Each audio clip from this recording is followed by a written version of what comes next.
we'll get rocking and rolling. This is the Marshall County Board of Supervisors regular session meeting on July 20th, 2021 at 9:05 a.m. 1 East Main Street, Grand Courtroom, and via Zoom. Our agenda today starts out with a notice to the public. The Board of Supervisors welcomes comment from the public during the time allowed for discussion. You are requested to approach the microphone, state your name for the record, and limit the time used to present your remarks in order that others may be given an opportunity to speak. The normal process on any agenda item is for the chairperson to read the item from the agenda. The board is given an opportunity to comment on the issue and/or place a motion on the floor. An opportunity for discussion may be presented, at which time the public may participate, and a roll call vote will follow. We're going to call it to order at 9:05. Please join me in the Pledge of Allegiance. I pledge allegiance to the flag of the United States of America and to the republic for which it stands, one nation, under God, indivisible, with liberty and justice for all. We got quite a lag going here. Oh, we're just on the YouTube. Okay. Say that for a reason. Item 3 on our agenda this morning is, Sherry, would you call the roll? Thompson. Present. Patton. Present. Slosson. Present. Okay, we're all here. Item 4 on our agenda is approval or amendment of the agenda. I'll entertain motions on this item, please. Mr. Chair, I'd make a motion to approve the agenda as printed. I'll second that. We have a motion and a second to approve the agenda as printed. Any discussion? There being none, roll call vote, please. Patton. Yes. Slosson. Yes. Thompson. Yes. Item 5 on our agenda is a service award for 20 years of service to Eric, our secondary road department. Eric is out diligently doing his job as truck driver 2 this morning and is not able to join us. We'd like to congratulate him and thank him for his 20 years of service and hope him a safe and happy 20 years more. Item 6 on our agenda this morning is the consent agenda. Approve the minutes of regular session of July 6, 2021.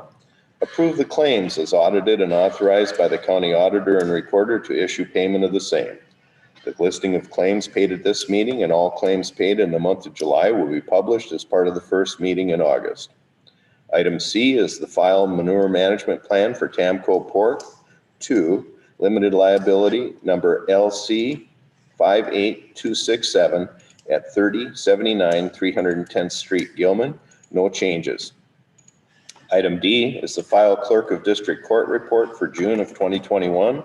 General supplemental fund surcharge of $298.09.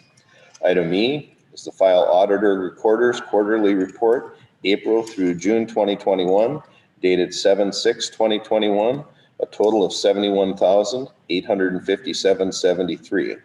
Of that is our records management fee of $1,724, e-commerce fees of $1,724, and general basic of $68,409.73. I'll entertain motions on the consent agenda as printed. Mr. Chairman, I would move to approve the consent agenda as printed. I'll second. We have a motion and a second to approve the consent agenda as printed. Any further discussion? There being none, roll call vote, please. Patton. Yes. Slosson. Yes. Thompson. Motion carries. Item 7 on our agenda this morning is to approve the construction permit application of the confinement feeding operation for Edler Brothers Farm, Section 36 Site Facility ID 58297. The board received and filed an application at their meeting of June 22nd, 2021. The DNR required notices be published and provide opportunity for written public comment. Have there been any written comments? There have been no written comments. Okay. A public hearing is not required. The notices were published July 8th, 2021. I'll entertain motions on this construction permit. Mr. Chair, I would make a motion to approve the construction permit application of the confinement feeding operation for Edler Brothers Farm Section 36 Site Facility ID 58297. And Mr. Chairman, I'll second that. Okay. We have a motion and a second on the floor to approve the construction permit. Any further discussion? Todd was talking about being on with us this He's morning. on.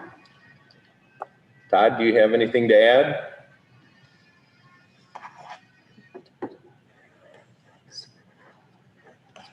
I think he's muted. You want me to talk to, Oh, on the later one. later on?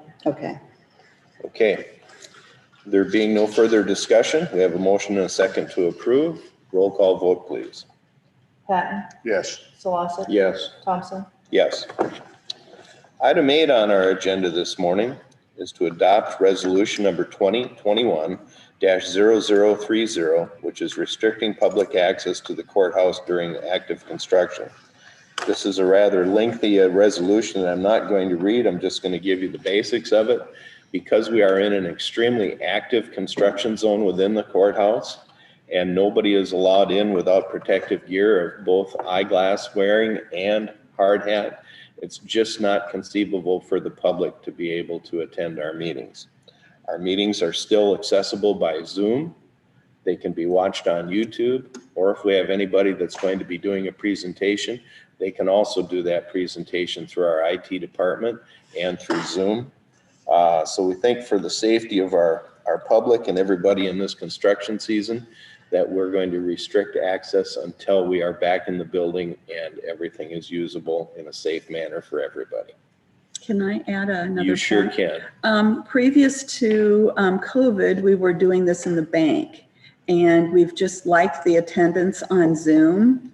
And unfortunately, the bandwidth in the bank just won't support the Zoom side of this. So, you know, it is always an option to move back there, but then we're 100% in person. And I just like the Zoom option way better since people don't have to travel. They can just jump on anytime. So that's kind of our reasoning, an additional reason behind it as well. So we have been getting more participation in our Yeah, it's meetings than great. ever before because of Zoom. Well, Mr. Chairman, I would move to adopt resolution 2021-0030, restricting public access to courthouse during active construction.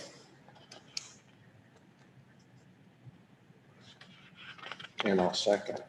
Sorry. That's okay.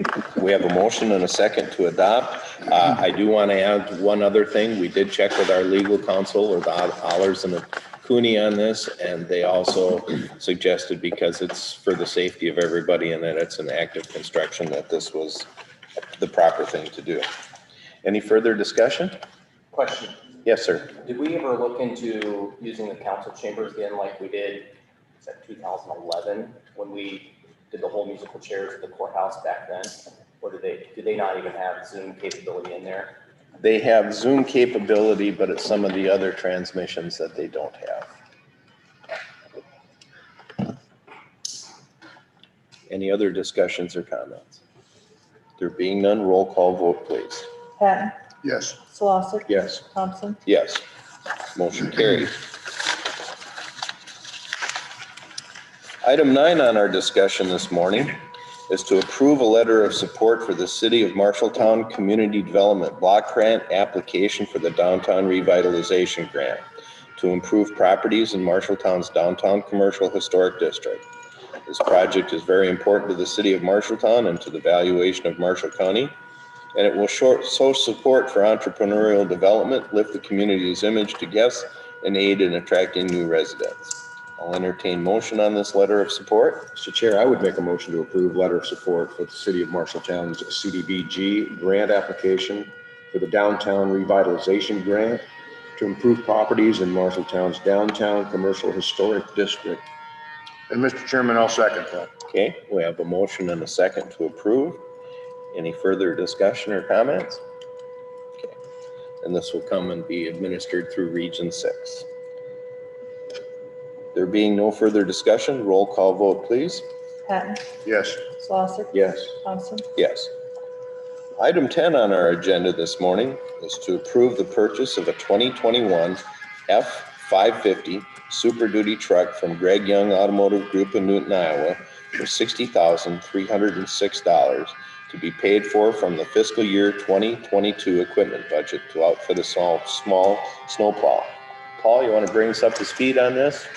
Yeah, this is kind of a long-going battle to try to get this one-ton truck bought. We had this approved as a 5,500 Ram, and then Ram canceled the build of it, and we're not sure. It's probably something to do with the semiconductor shortage that's going on, and there's could be other factors going on with Ram, but Ram hasn't opened up the government fleet sales, so we can't even make an order of a 5,500 right now. And if they open it up in August, Greg Young predicts we would get it sometime in February. So kind of hard to build a snowplow, if we don't have it till February.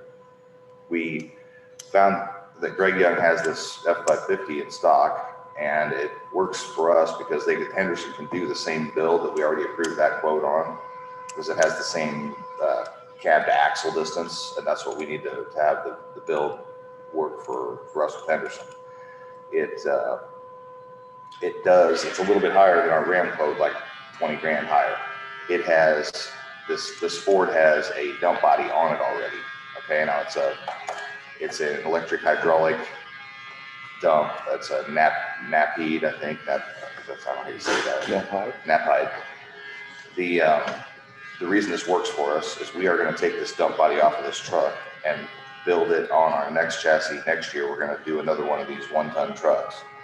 What we're doing is we're setting these up because they work better for us in places like Wolf Lake and like the Harvester, where we have tight turning radius, and different places where just the geometry of a tandem axle truck doesn't work. I don't like buying the single axle dump trucks because they can't haul as much throughout the year, so we're minimizing how many single axle dumps we have, and we're going to use 2 of these basically one-ton pickups set up with a plow and a sander. So the one that we're taking the dump body off of, we'll use that on next year's truck because we have a sander and a plow that's on a current F450, and we're going to build our own truck on the next chassis. And so this Napide will go on there, the dump body. We've got a slide-in sander that already has gas power, and we've got a plow that's on the F450 that we can use on the next truck that we do. So we won't do a Henderson quote on the next chassis. We'll just put that one together ourselves with our own hardware. Didn't we already approve a Henderson quote for the remainder of the build out? The Henderson quote that's approved is going to be on this F550. We're going to take this dump body off and set this. It'll be for the next one. Okay. And we'll set it aside and build it on next year's truck. So it'll work really good for us because we've got usually with the Henderson build, it's got its own hydraulics and everything is powered off that hydraulic system. But we won't have that on the next one, but we've got these components that already have their own hydraulics, so we don't need to have central hydraulics on the truck because they've got the electric hydraulics on there. And the sander that we have has its own gas engine. So if we want to keep using it, we don't have the hydraulics on the truck for that one anyway. Okay. Well, Mr. Chairman, I would move to approve purchase of a 2021 F550 Super Duty truck from Greg Young Automotive Group in Newton, Iowa for $60,306 to be paid from FY 2022 equipment budget and to outfit a small snowplow. And I'll second. Okay, we have a motion and a second on this item. Any further discussion or comments? There being none, roll call vote, please. Patton, Yes. Slosik. Yes. Thompson. Yes. Moving on to item 11 on our agenda this morning is to approve the Iowa Burn Justice Assistance Grant, also known as JAG, program application, grant number 19-JAG-394824 for the period of 7/1/21 through 6/30/22. This is the Edward Byrne Memorial Justice Assistance Grant. Provides state and local jurisdictions with federal funding necessary to support programs that include law enforcement, prosecution, crime prevention, education, drug treatment, and enforcement. This grant is used to partially fund the Mid-Iowa Drug Task Force that provides drug enforcement to Marshall, Tama, Hardin, and Grundy counties. Sheriff, would you bring us up to speed on this and have any comments, please? Yes, this is going to be for the 21-22 Burn JAG grant. This is a federal grant with a 25% match share. Like Chairman Thompson that said, 82,000 is the federal portion. Our portion is 27,333. That's a 25%, and that's allocated for wages only. 25% of wages for a supervisor, which is provided by the Marshall County Sheriff's Office. 25% goes to a Marshalltown detective, and 25% goes to a Tama County detective. We currently have one investigator that I fully fund that is a member of the task force. And then we talk about, this is for wages only. This doesn't include fringe benefits, overtime, equipment, or training, operations, consultants, or travel expenses. This is for personnel wages only. And then when we talk about from our previous grants, this is the same award that we got in 2021 for a 2021 grant award. A little bit about this grant. There was 27 applicants this year. 26 of those have been approved by the Office of Drug Control Policy. They've all requested about $4.5 million of money, and tentatively the 26, like I said, 26 projects have been chosen to receive a total of $1,895,453 of awards for that. And if I can say with our task force, they are still one of the top task forces in the state of Iowa. They are been recognized not only across the Midwest, but nationally for their efforts in drug control and their investment in the community with their drug investigations. So, they continue to set strides. Their seizures are up. When we talk about numbers, not only are they seizing, they're stopping the drugs from coming into the central Iowa. They're getting in those operations outside of Iowa, stopping the influx of drugs into our community. So I think their efforts should be well recognized. I know as long as I've been here, we've been getting these grants and applying for them and been successful, and hopefully that'll continue into the future. Anything else? Okay. If there's no further discussion, I'll entertain motions on this item, please. Mr. Chair, I would make a motion to approve the Iowa Burn Justice Assistance Grant Program Application, grant number 19-JAG-394824, period 7/1/2021 to 6/30 of 2022. Mr. Chairman, I'll second that. Okay, we have a motion and a second to approve this item. Any further discussion or comments? There being none, roll call vote, please. Patton, Yes. Wassick. Yes. Thompson. Yes. Moving on to item 11. Item 12 on our agenda this morning is approve the memorandum of understanding with the Teamsters Local 238 regarding classification and wage rates for eligible lateral transfer of employees for the collective bargaining agreement that includes deputies, jailers of the Marshall County Sheriff's Office. The memorandum of understanding contains many procedural guidelines. And I'm going to turn this back over to Sheriff Phillips for some further discussion on this. This is a memorandum of understanding that we're trying to solve our recruitment and retention problems, not only in Marshall County, but this is a problem in law enforcement across the United States. As far as Marshall County, our wages, we have one applicant that is currently interested in becoming a member of the Marshall County Sheriff's Office. He is a 5-year certified officer. If he would move over to our classification, our wage, he would be losing $15,000 a year in wages for a 5-year officer. It's one of those things that we're trying to come up as a law enforcement community, that it's one of those professions that when you start off on day one. We realized we had some recruitment problems about 5 to 10 years ago. Agencies are continuing to make those improvements to recruit good officers. And one of those things is to pay for compensation for their experience and training. So this is a MOU that's designed to pay for that experience, that training, and it will help better serve the citizens of Marshall County, not only with certified peace officers, but with jail staff. It's one of those things where our benefits are comparable. I think we got really good benefits within our county. Our standards are still high. Some of the solutions that some of the metro agencies have to combat that recruitment is to lower some of their standards. As sheriff, I will not lower our standards for our peace officers, our jailers. I think it's something that they need to be held to. And we are getting applicants. But when we talk about certified officers for lateral transfers, it takes about $12,000 to put an applicant through the academy. With those wages, we're at $25,000 investment in 3 months. So we got to look at it as a budgetary standpoint. If we can draw certified officers to our community to meet those standards, I think we're well ahead when it comes to utilizing that deputy. It's about 6 months by the time they go through the academy and they go through the field training program.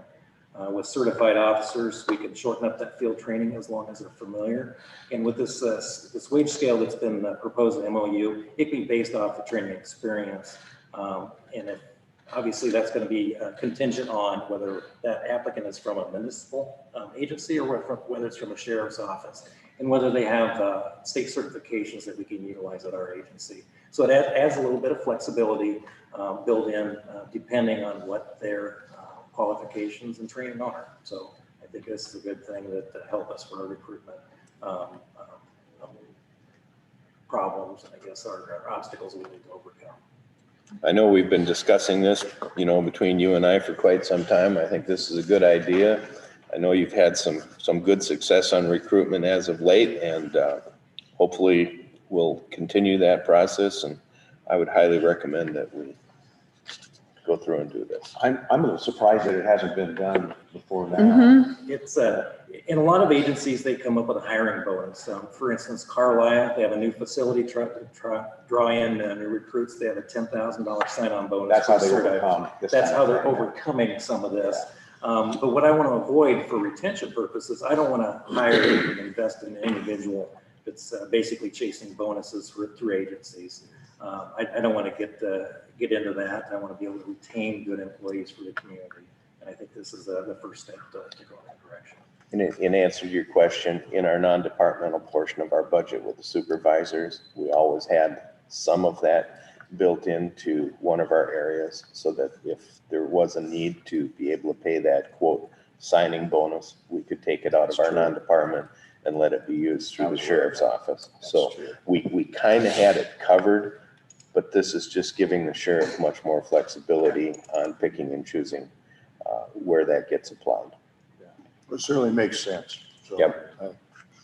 With that, Mr. Chairman, I would move to approve the memorandum of understanding with Teamsters Local 238 regarding classification and wages rates for eligible lateral transfer employees for the collective bargaining agreement that includes deputies and jailers of the Marshall County Sheriff's Office. And I'll second. Okay, we have a motion and a second to approve the memorandum of understanding with Teamsters Local 238. Any further comments or discussions? There being none, roll call vote, please. Patton, Yes. Slosser. Yes. Thompson. Yes, wonderful. Item 13 on our agenda this morning is to approve a 2080 agreement relating to the range usage of the Marshall County Sheriff's Office by the City of State Center. Sheriff, I'm going to come back to you again. This is a memorandum of understanding, or excuse me, a 2080 agreement between the City of State Center. Kind of get some background on the range facility out at the Marshall County Sheriff's Complex. This was a custom-built, custom-designed range when the facility was built in 1999. Mr. Eggleston had designed it himself. It is a well-built system. The problem is we're coming on 21 years of use. Parts are getting hard to find. I think we're running out of controllers. This is a pneumatic over electronic system. When it comes to the controller, we've kind of band-aided this system together. I'm not going to mention his name, but it kind of dates the individual a little bit. But he went to college at Iowa State to learn how to code. He designed the controlling system to where you could pre-program a course of fire with turning targets. About 5 years ago, we had some problems where we had electrical strike where it wiped out the system. He had to go back through his laptops and figure out which program he used to at least get it up to running our basic. We've lost a lot of the functionality of it. So then it's starting to get wore out, and my instructors, including myself, have spent countless hours along with buildings and grounds trying to maintain this range. And even though it's well built, we all know with custom programs and stuff, we save money up front. But in the long run, it kind of bites us a little bit when we have to make those repairs. It's still functional. We do have two stations that are down. The wiring needs replaced. The wiring is underground through conduit. from the explanation that we got from our electrical contractors is there's a leak in that conduit somewhere, water freezes, and it pulls on those wires, and then we have a separation. With that, we want to make sure that we keep our standards for our range. I've been a trainer for about 15 years. It's been about that time that I implemented force on force, our scenario-based training. And I think that I kind of pat myself on the back a little bit by thinking ahead when it comes to training law enforcement officers. Instead of standing at a target, firing with your weapon at a pre-designated course of fire with time, we also use this range to where we can add movement, we can have motion, and then we also use that for our force on force where we have scenario-based programs. We have a role player, then we have an officer, and depending on what situation they're involved in is how they react. We use the range for our less lethal, our munitions, our OC, our striking instruments. We use it for building searches, night shoots, and then we also use it for felony stops and high-risk stops on our vehicles. So we use this range quite regularly for different types of training. I want to maintain that. And of course, this comes with a cost with the range system. It was about 7 or 8 years ago that I got a quote. I knew that there were some parts that are starting to fail. The quote was around $10,000 to replace them. Through inflation, it's up to around $35,000. And through the previous sheriffs, I've requested money to replace that. And it's one of those things where it's not budgeted to my knowledge, and that's trying to come up with different funding sources. So part of this range is through a grant that the City of State Center applied for, and it's for training reserve officers. And a little bit of background on training reserve officers. We've always participated training our certified peace officer programs with local agencies through Story, Tama, Marshalltown, State Center, Toledo, Tama PDs, because we have to provide those module trainings by the Iowa Law Enforcement Academy to a specific standard for reserve certification. We have 18 months to provide that certification. And one of those areas of instruction is firearms. And of course, being centrally located, our range works perfect for that. We have a classroom and along with those facilities to provide that certification for firearms. State Center did apply for that grant. It was awarded underneath the CARES Act. We are providing training and certifying first responders as reserve. That award was for excessive amount, or quite a bit of money, and $35,000 that was allocated to providing a new range for the Marshalltown Sheriff's Office. In return, the City of State Center approached me and they requested a 2080 agreement allowing them to use the range for the training of their peace officers, which consists of 1 full-time chief and I believe 6 part-time reserves. And then also to continue the reserve training program that involves the firearms training. And that's kind of where we're at today is the agreement with that, the usage agreement. If you kind of read through the requirements, I have very strict rules when it comes to range usage. Safety is #1 for me. So there's kind of a contingency if the rules aren't followed. It could be terminated depending on my decision and the amount of violation or violation that occurs. Then also if the county wishes, if they do enter into agreement, there is a clause to where we can back out of that agreement. Of course, there would be a prorated cost of the range. This range is through ATS. They are a grant awarded provider for a range system. They also provide for law enforcement, military, and security ranges. This range was told it'll last 25 years, which will outlast me. So it's a high quality, upgraded range where it has different functions, hopefully look into the future for different training requirements and to continue with that scenario-based force-on-force training. So there's the agreement kind of in a nutshell. We're still going to have to maintain it after it's built. Are there going to be any funds left over to do the maintenance on it? The first year is included in the maintenance agreement and the installation agreement. The maintenance is basically changing the oil in the air compressor and cleaning the dryer system. The air is pre-dried on the front end of the air compressor and then at the target system. I opted to not go with that for the mere fact that there is a warranty on the equipment. For the amount of maintenance, preventive maintenance that my instructors do now as far as the reliability, I think that that's part of our requirement as an instructor is range maintenance. Okay, We have a little bit of pride in our range and we want to make sure that we continue that. so it's not going to fall on the shoulders of buildings and That grounds. will not fall on the shoulders of buildings and grounds. And then we talk about the range usage. We have no consumables with this range. We provide their cardboard backers, their glue, they pick up their brass, they clean up the range. We do have a benefit. The brass does stay with us. About a year ago, I enrolled in a range buyback program where that goes back to a manufacturer. So we do get funds added to our account for targets for basically our office for training. So I think that's a pretty good program on that part. But it has no cost to the county. Okay, so these other outside agencies that are out of county that are using this facility, they're not adding to our expense for our taxpayers. They are not. I should clarify, the only thing that we provide are cardboard backers, which I got from PCA. I got them down to 63 cents for a backer a piece. And of course, those have multiple uses. And if I can add on that a little bit, the agencies that do use our range, there's about 6 to 7. They do sign the same waiver, a liability waiver and acknowledgement of range rules. It is not a primary use of range for them. This is only used if they cannot get on their primary, which is usually Camp Dodge, Polk County Range, Brown Hills. And it's typically for remedial training, small groups. And then obviously we do sponsor a Iowa Police Combat League 4 times a year. We did have one deputy that participated. He's no longer with our agency, but we do have 2 more that do participate.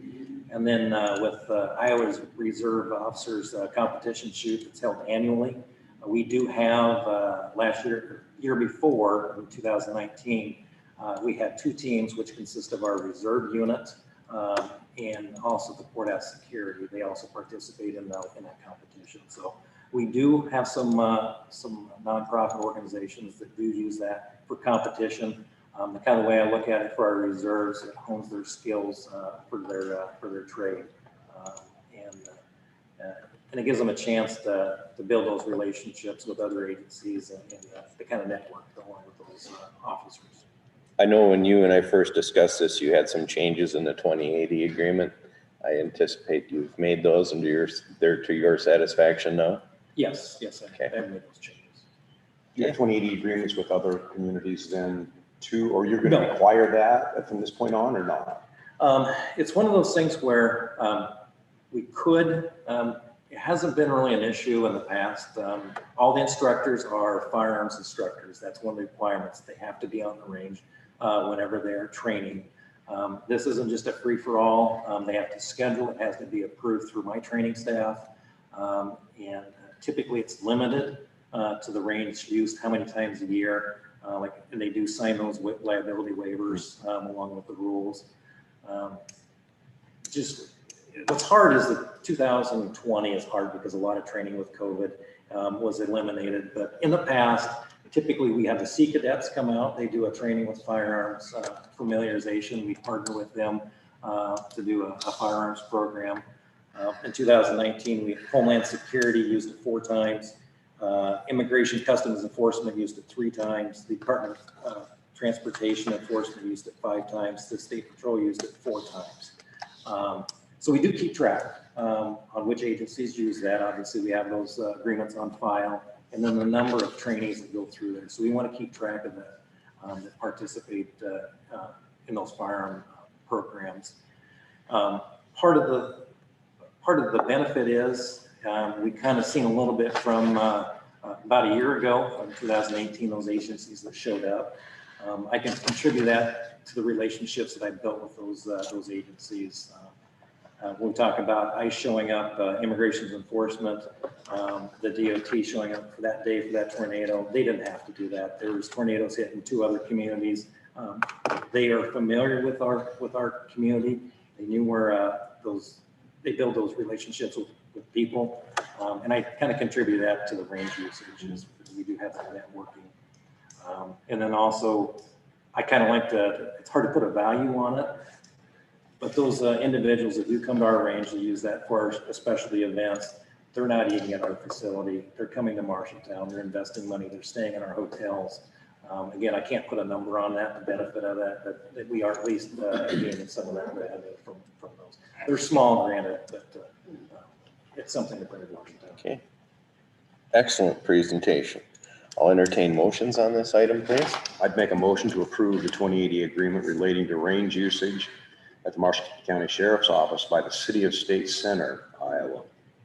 Mr. Chairman, I'll second that. We have a motion and a second to approve this. Any further discussion or comments? There being none, roll call vote, please. Patton, Yes. Slosson. Yes. Thompson. Yes. Item number 14 on our agenda this morning is to approve a waiver of separation distance for a confinement building for 2518 Binford Avenue, owned by AB Facilities, Kevin Blood's operation. Mr. Blood and the DNR are requesting the board approve the setback. This proposed building will be approximately 60 feet from the Binford Avenue right-of-way, which meets Marshall County setback requirement. The DNR setback is 100 feet. Todd, do you want to speak to this issue, please? Can you hear me now? Hello? Hello? Really? Yep. Can you hear me? Yes, we can hear you. All right, great. You pretty much said it. This is the same as what we did about 6 months ago with them as well. The DNR has a setback of 100 feet. His building's going to come out to about 60 feet from the right-of-way. Our setbacks are at 35 feet, so he's well outside of ours. And the DNR just is requesting that we sign a waiver saying it's okay with us that he's inside the 100 feet. Okay. Anything else? No, that'd be it. Okay. I'll entertain motions on this item, please. Mr. Chairman, I would move to approve the waiver of separation of the distance for confinement buildings relating to new construction of Mr. Blood's AB facilities located at 1518 Binford Avenue to allow 60 feet setback from the Binford Road inside the DNR setback distance of 100 feet. And I'll second. Okay, we have a motion and a second to approve this. Any further discussion or comments? There being none, roll call vote, please. Patton, Yes. Slosson. Yes. Thompson. Motion carries. Yes. Item 15 this morning is to consider American Rescue Plan Act funds request for out-of-county project. This is for discussion.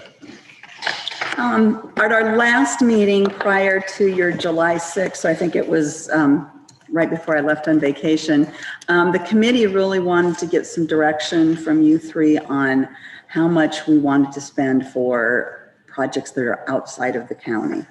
So currently the requests that I have in the spreadsheet, we've got a total of just under $8.5 million, which is more funds than we have. And that's just our project. That is all projects. Okay. Of that, 1.7 are outside county, leaving 6.68.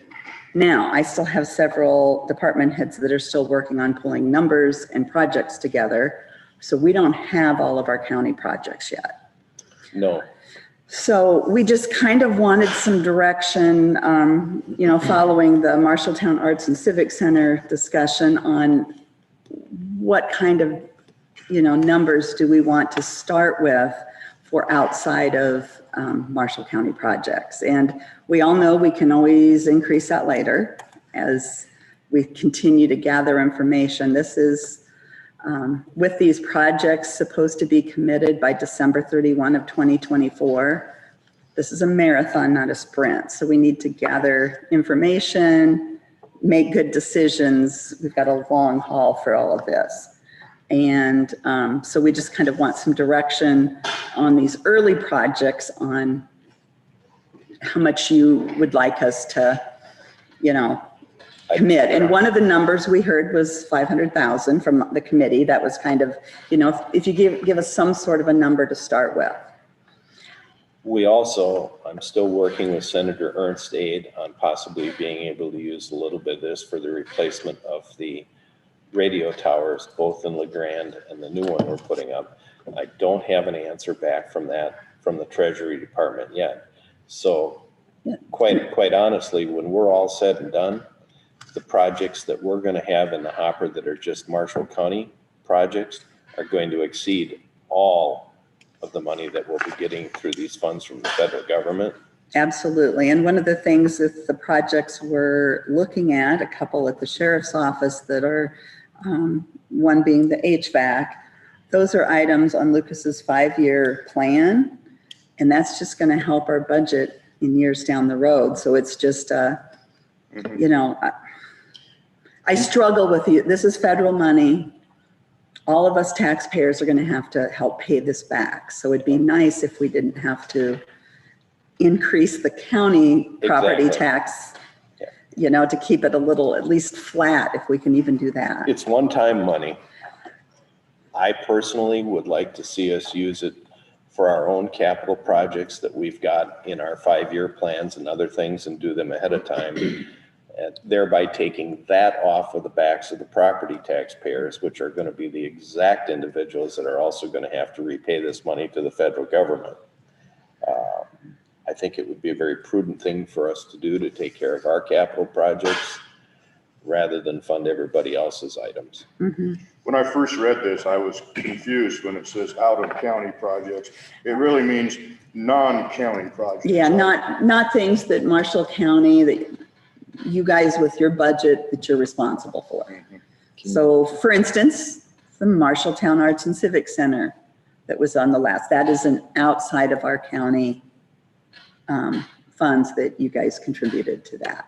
Are there other, can you give us an idea? Yes, of I some of the can. other things that have been asked? One of the items was the county fire department radios, Region 6, and the radios is over 600,000. But again, the individual, Steve, when you mentioned it, whether it's a percentage, whether it's helping everybody with $5,000, it doesn't have to be the whole thing. Region 6 request is on low and moderate income housing and reduced lead-based paint housing, $500,000 request. The library has sent in a request for digitizing of the TR. It's about a $75,000 project. She was just asking for a donation. She's got other places she's going to go for funding as well, but I wanted to note the total of the project. The digitizing of it would allow a lot better search capabilities, as you can imagine, than the ones that are just scanned of the TR. So it is, it's an interesting project when you think about the capabilities that you're going to have with that. Now, we don't really have a figure on that, though.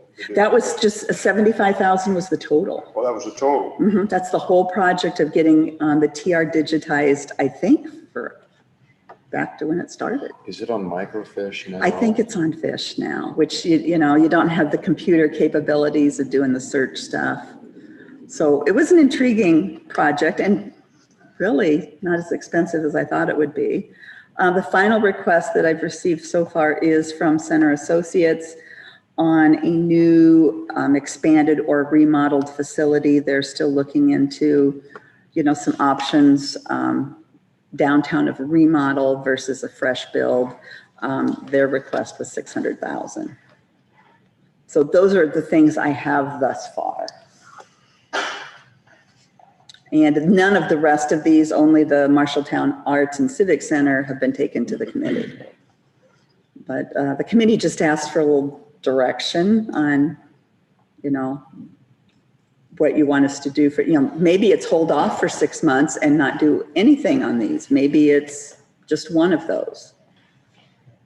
Well, I don't know if we have to wait 6 months, but I think we need to ride this thing out for a little while. I think we need some time to think about it. Yes, I'm perfectly fine with that. And we will just make sure that, we won't make any decisions on those outside of Marshall County projects. They're still all in Marshall County, but Not that they're not worthy projects. they're great because projects. they certainly are. They're great projects, absolutely. But our responsibility is to the taxpayers in Marshall County.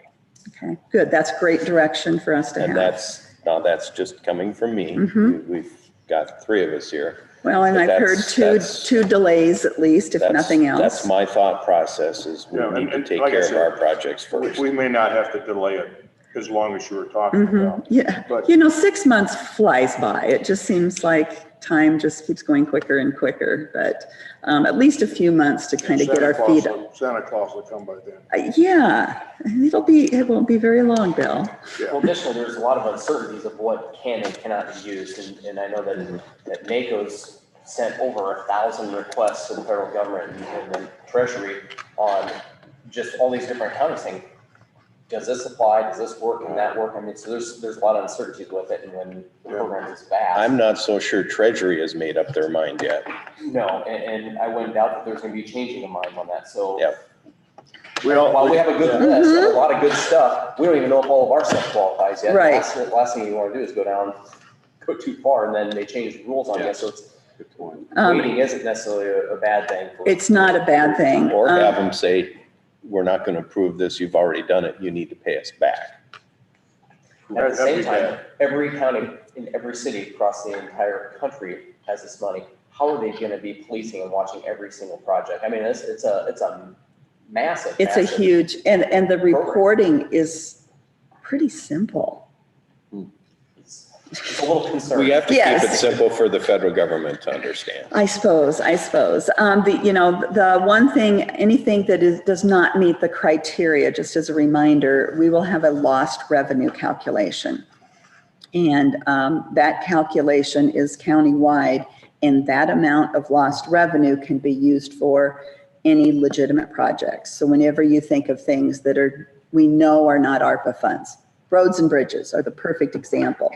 Lost revenue can be used for that. So if we have any issues with any of our projects not meeting, lost revenue can always be used for a legitimate expense. And keep in mind, as far as looking at lost revenue, we're going to have local option sales tax revenue that may be slightly down.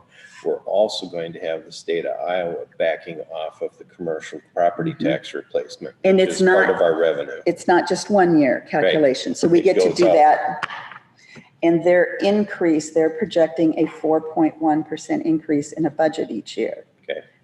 I'm not sure ours increases that much normally. So we may just gain a little by their formula. That may help us in years down the road. I know our county, as far as the commercial property tax replacement, is going to be on the 4-year program rather than on the 2 or 3-year program where it gets cut back. Okay, So we got a little bit of extra we wiggle might room get a there. little something from that. I mean, who But at the knows? same time, you never knew what the state legislature is going to do in the future. No, you don't. So that's kind of the, we have a lot of our numbers in here from the departments. They're estimates. And they're really a guess. I wouldn't even say they're as good as an estimate. They're a guess. So just to get the things listed, one of the things that's real obvious is when we move back in the building for James for IT stuff is having the owl like we have in here with the TV so that we can do Zoom meetings. That is 100% a COVID-related expense. Speaking of new meeting space, I walked through our area down there where the new one will be. The sheetrock is up. We got walls. We have walls. There's some things happening Yep. in this building too. Reminder, second floor and the east part of First is phase 1. So that's a piece of that. Okay. I would like to add too, that the County Engineers Association, we share information very well, and there's a lot of counties that, funding wise, as far as getting eligibility, they walk right on the edge of what is approvable, and they'll tell us what works and what doesn't. So we'll have more ideas in the coming months as we find out, say, what Clinton County is getting approved, or what Buchanan County, and I'm just saying there's there's a lot of information that our group shares really well. So I We don't think have to all of reinvent us. the wheel. Yeah, I think all of us, all of our groups, but yours is one that, they've said is, roads and bridges are not eligible. Right. Very The infrastructure infrastructure is just called out as water, sewer, broadband. Right, And that's three things that, are allowed. but like what Nan was saying with the lost revenue, that I know that there are counties that have their calculation done, and they're talking about how it worked for them. So I guess what I'm hearing so far out of everybody is it's a combination of we need to take care of our own needs first, plus maybe wait and see that if there's any changes. Is that what's kind of coming across here? Probably. I think City of Marshalltown also received dollars too from this. Yes, they It was about received, 3.2 I thought 8 or 9. or, okay, in that one. But yeah, it's a nice amount of Yeah. money. And even the small communities in our Mhm. area, Todd had mentioned that even the small community of Zering was going to receive $8,000. State Center, I think, is 199,000. That's So I mean, everybody's getting some yeah. funds for the cities. The schools are getting the funding as well. So I've talked to a Marshalltown school board member and how they're using different funds for these projects, and they were doing some HVAC stuff in Okay. Marshalltown. So there's really some nice options here if it's anything we spend from March 3rd of 2021 forward. Okay. Can't go back before there for most of the items. Would one of you please put this in the form of a motion? I would just, should we throw out that we're just gonna table it for now? Would that be the cleanest way to do it? Or just give us a date and we will, because we will, each time the group meets, if there's anything we want to bring to your, for approval, we will be having this agenda item probably at least once a month anyway. If we're gonna do that, that's fine, but I think the committee needs to hear that we need to take care of our own projects Yes, first. and that is definitely, so that would I think probably, that's something the committee gets and Okay. is on board with that direction. yeah. I mean, We've had Because, that yeah, conversation. honestly, here's committee right here, sitting here. Half of it's at this table. Half of them are, okay, just an understanding. You got the And notes, we'll get that all back to the It's committee. just on as a discussion item anyway. Yep. yeah. Okay, let's leave it as a future discussion item. And when we need to vote for, Yep. I know there's 3 things that I know of right now that you'll be voting on at your next Okay. board meeting. Sounds So, okay. All right, So in my minutes, I'm just say you provided direction with no action taken. exactly. it's worded lovely. Thank you. That was, Sure, puts it together. Yes. that was perfectly driven. Yes. Okay, moving on to item 16 on our agenda this morning is to consider the possible tax suspension process, discussion and possible action item. Jarrett, you want to bring us up to speed on this? Yeah, we had some questions come up on just the tax suspension process, and we thought it was a good time to bring it up in the meeting, have discussion, and just come to more light of how that process works. So code section 427.9 is pretty clear on how the suspension works. If an individual is a recipient of federal supplementary social security income or state supplementary assistance, or a resident of a healthcare facility and receiving payment from DHS for their care, they're deemed unable to contribute to public revenue. And then how that works is they basically get direction from the director of DHS on how to do that process to submit it to you as the board for suspension. And as that code says, when that happens, the board shall order the county to spend taxes and special assessments, everything that we collect in the treasurer's office. The question that comes up is, what if there's a tax sale on it? If there's a county held tax sale, we basically just convert it to delinquent tax and we can suspend it. If there is a tax sale that a certificate holder has a separate entity, well, it's really not considered delinquent tax because it's been paid. And so it's something I think we probably want to check the county attorney on getting specifics on what happens when there's a tax. But I'm not seeing that it says that we shall redeem a tax sale, because that is the option if there is a tax sale. The county can redeem that, and so basically pay that tax sale. So all the money goes to the tax sale investor. That tax sale is free and clear for that owner. Then at that point, we'd be able to put that individual and suspend it.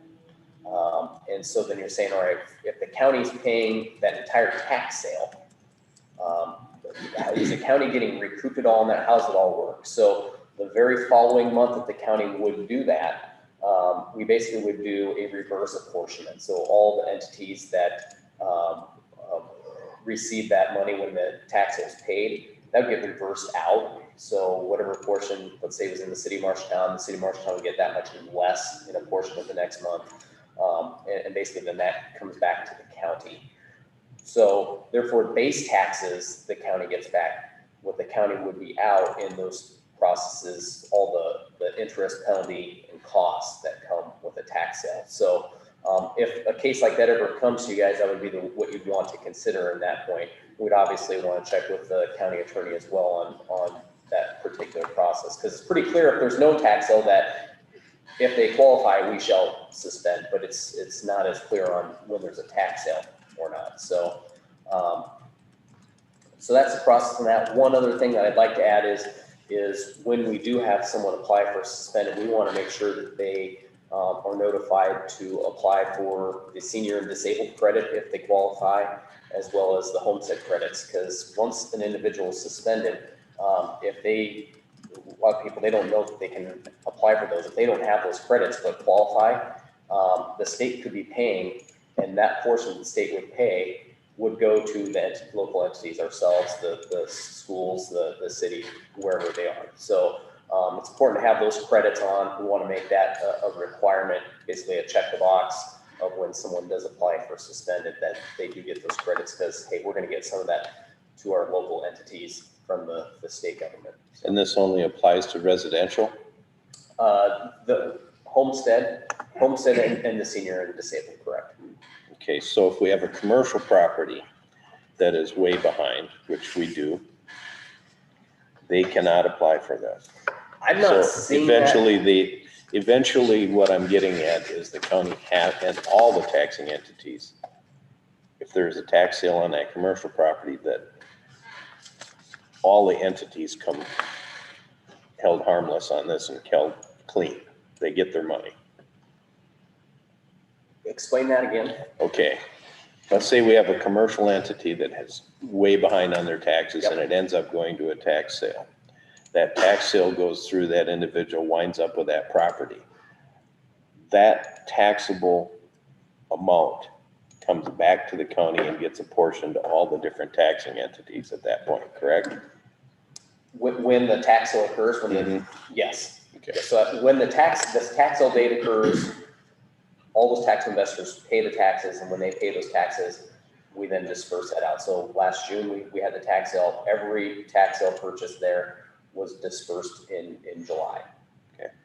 To all entities.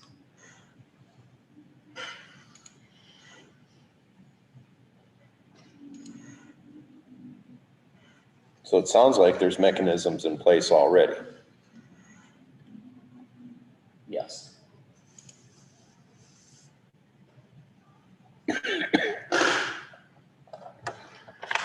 We don't need to add to something that's already there. Am I understanding this correctly? Unless I'm not fully understanding what your question is. You're talking about a commercial property that was behind, and now that they just haven't been able to pay their tax certificate holder back. Correctly. That's what you're saying. Well, if they don't pay that tax certificate holder back. If they don't, the taxes were all paid, so all the entities got their money, and it's on that individual to pay back that tax certificate holder. If they don't, then it could go deed to the tax sale investor if they do the whole process of the 90-day notification process and all that. Now, sometimes in tax sale certificate holders, they in the end don't want that property for whatever reason.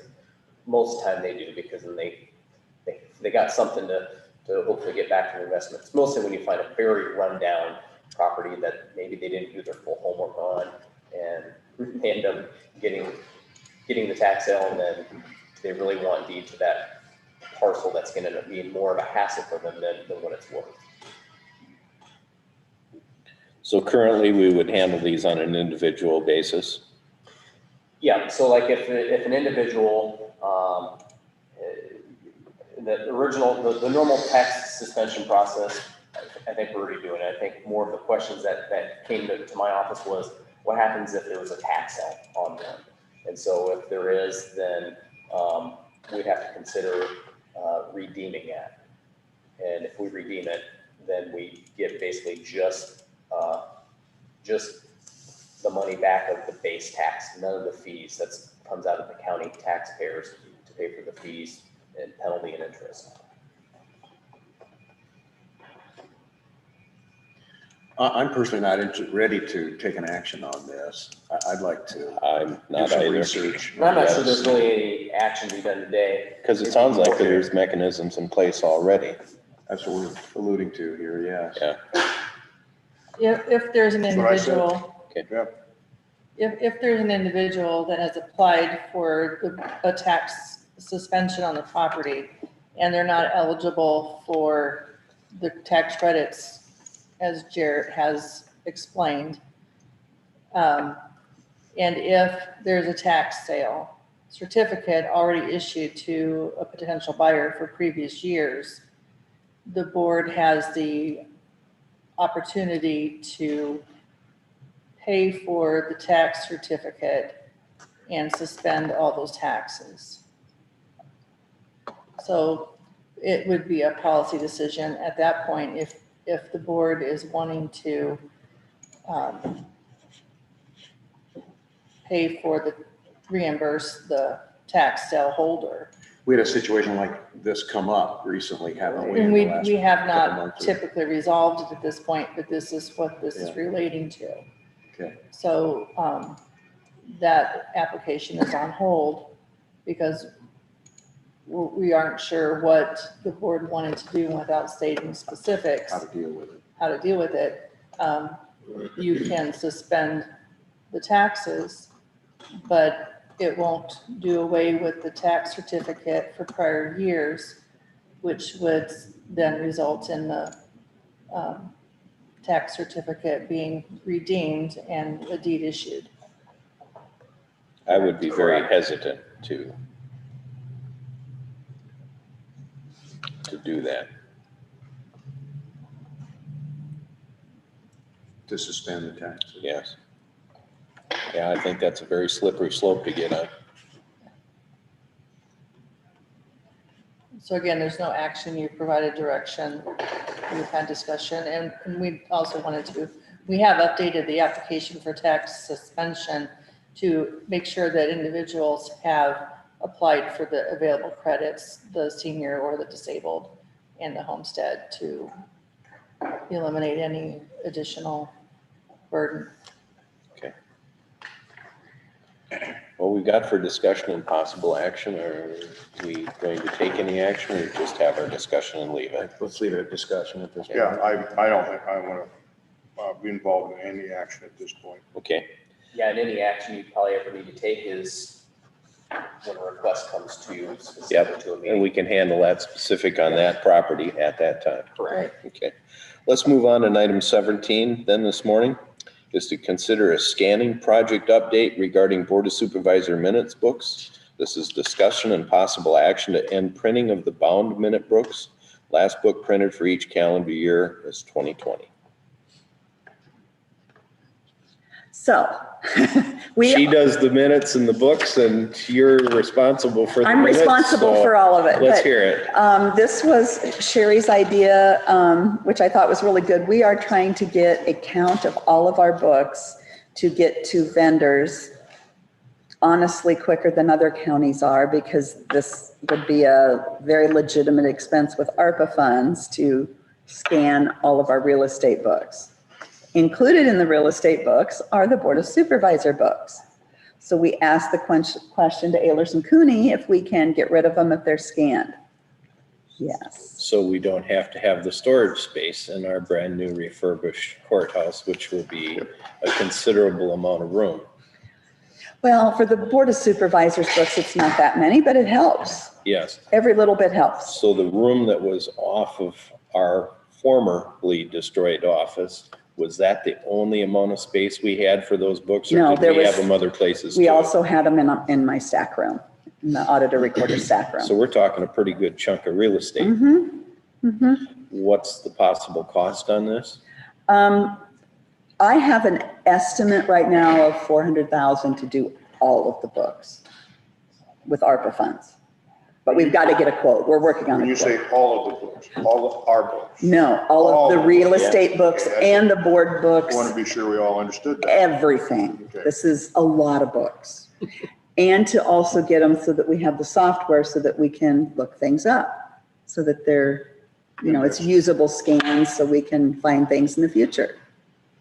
Boy, for the public that comes in to look at those books, to be able to do that digitally, Very COVID, Wow. 100% COVID. So we just didn't want to, proceed down this path if you all weren't comfortable getting rid of the books. Now, there's some very old books. I would Historical definitely, Society. yeah, we would talk to the Historical Society. Let's face it, the stuff from the 90s, probably not very historical and very exciting. But the really old ones would be, I'm sure, kind of fun for them to have. So once we're sure that everything's done, we're all happy, it does allow us to get rid of some of the books and would clean up some storage space if you all are okay with that. So this is ARPA funds, you said about 400,000? That's my guesstimate. But the 400,000 is not just for your books, it's also for all of the real estate. Yes. And so recorder and auditor books. well, I'd sure be in favor of looking forward in doing it to eliminate the space and having to have them, both for now and in the future, but I'd like a firm amount. Yes, and we would get you that. We just wanted to make sure you all were okay with it. Because if you weren't, I wasn't going to include them in the scanning project. Well, I personally would be. I am. Actually. The great part of once they're scanned, it also gives you the technology to be able to find things easier. Absolutely. Kind of similar to what I was describing for the Times Republican as well. It just, And then I also have a room full of historical books. you also. do. I was gonna say our tax sale proceedings as well would probably be, that's something that abstractors are bringing in, Well, those are great, yeah. add pile on top of it. This is just a new millennium thing to do, isn't it? It really is. I mean, we've talked at different times, the court scanning, and they're still working on that to get the court files. But again, it just makes life a lot easier and easier to find, and you don't have to physically go to the spot. You can do it remotely. My concern would be redundancy, that the information is backed up in more than one place, so that if there's an event, which we've had a couple lately. Really? You think we'd ever have an event? That we don't lose it. Absolutely. Yes, the backup. Yeah. I mean, and I'm not excited about just one backup. I want No, a couple of them. I would like it redundant. So that would all be information we would share as we go forward. And in my office, we've got road books that are Similar. really old. And if we had those digitized, we could use the digitized copy, because every time we open these things and move pages, we're destroying our own records because the pages are just coming apart. So if we got them digitized, we wouldn't have to damage the originals anymore. What we're seeing here is called mission creep. Yeah, it is, isn't it? Or project creep. That's project creep is what we used. We used up all that ARP money just on the scanning project. I don't think so. Sorry, Lucas. I think this sounds pretty good, and I would entertain motions on this item. I would make a motion to continue checking to see what costs will be for this project and how big the scope is of the departments in Marshall County. But in your motion, you gotta say it's to approve of continuing this? Yeah, absolutely, Okay. yes. That's what I. And- Exploration of options. Exploration of options and willing to get rid of the books Yes. down the road if this is attainable. Yes, I'd second that. Okay. We have a motion and a second to explore the options and if that works out, the disposition of the books. Does that sound about right? Pretty close. Okay. That being said, any further discussion or comments on this item? There being none, roll call vote, please. Patton, Yes. Slosik, Yes. Thompson, Yes, motion carries. Bill, have we received any new items on the tabled item from Masonic Building Lease? And B, that explains what the, Okay, what that would be. So if we have a motion to take it off the table, then we go to B and we discuss that. would you like to remove it, please? I would move that we remove the tabled item here in item 18 for discussion and possible action. I'll second. Okay, we have a motion and a second to remove the tabled item for discussion and possible action. Any further discussion? There being none, roll call vote, please. Patton, Yes. Slosik, Yes. Thompson, Yes. On to item B. This is to approve the Masonic Holding Corporation lease renewal through August 31st, 2024 for juvenile court services office space on the second floor of the Masonic Building located at 26th through 30 South First Avenue. The first year lease month is $1,303. The second year lease month is $1,368. The third year lease month is $1,436. Our current lease expires on 6/30/2021, so we've been waiting to do this. I'll entertain motions on this action item, please. I'd make a motion to approve the Masonic Holding Corporation lease renewal through August 31, 2024. For juvenile court services office space, second floor of the Masonic Building, 2630 South First Avenue. First year lease month, $1,303, second year lease month, $1,368, and third year lease month, $1,436. Mr. Chairman, I'll second that. Okay, we have a motion and a second. Any further discussion or comments? There being none, roll call vote, please. Patton, Yes. Slosik, Yes. Thompson, Motion, yes, motion carries. Item 19, we also have tabled, which is our lease of the Collins and the Iowa Avenue Towers. Do we have anything new on that, or are we gonna leave this tabled also? We'll leave it tabled. I was waiting all to hear from you all after you reviewed it, if there's any changes, and then I'll get it to county attorney for his review next as well. Okay, well, that's So not it leaves it on the table. that's not a rush. We'll leave that one there. Moving right along, we're on to item 20 on our agenda this morning, which is public forum. This is a time set aside for the public to make comments on topics of county business other than those listed on this agenda. No action will be taken on any of these topics brought up in public forum. There's your opportunity. Crickets? I don't see anybody trying to get off on the computer.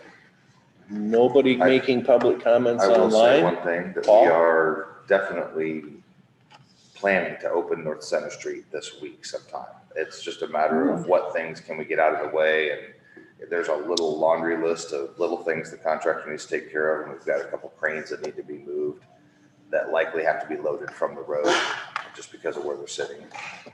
But once we're waiting on one contractor to do some pavement markings and some object markers to be placed at the bridge ends, and then we'll get up our speed limit signing and everything will be ready to go. So by Friday? Yeah. Okay, well, Next Friday, be Well, safe. We kicked this around a little bit, but how far along is Peterson's ahead of schedule? On the second contract of the second two, the north two bridges, they're way below the working days that were allowed because they accomplished so much in the wintertime where they had free winter work by the contract. I was explaining this to some people who were complaining and saying they weren't doing anything, and I said, well, from my perspective, they're ahead of schedule. We still built 4 bridges in 2 years. from my memory, we're about 6 months ahead of what we said we were gonna try and accomplish.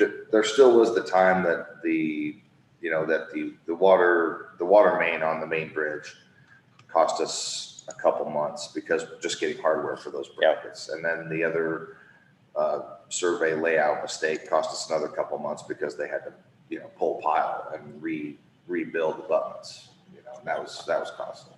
And it deserves to be mentioned that this was an excellent cooperation between the city of Marshalltown and Marshall County to be able to get the grant to get this done, so it wasn't on the backs of the property taxpayers.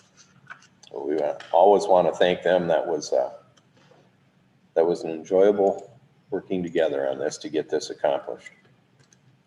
Anything else under public comment? There being none, we're going to move on to item 21 on our agenda, which is adjournment. The next regular session is August 3rd, 2021 at 9:05 a.m. All business to be acted upon at that session should be submitted to the County Auditor Recorder's Office or the Board of Supervisors Office by Wednesday, July 28th, 2021 at 12 p.m. There being no further business to come before the board, this meeting is adjourned at 10:21 a.m.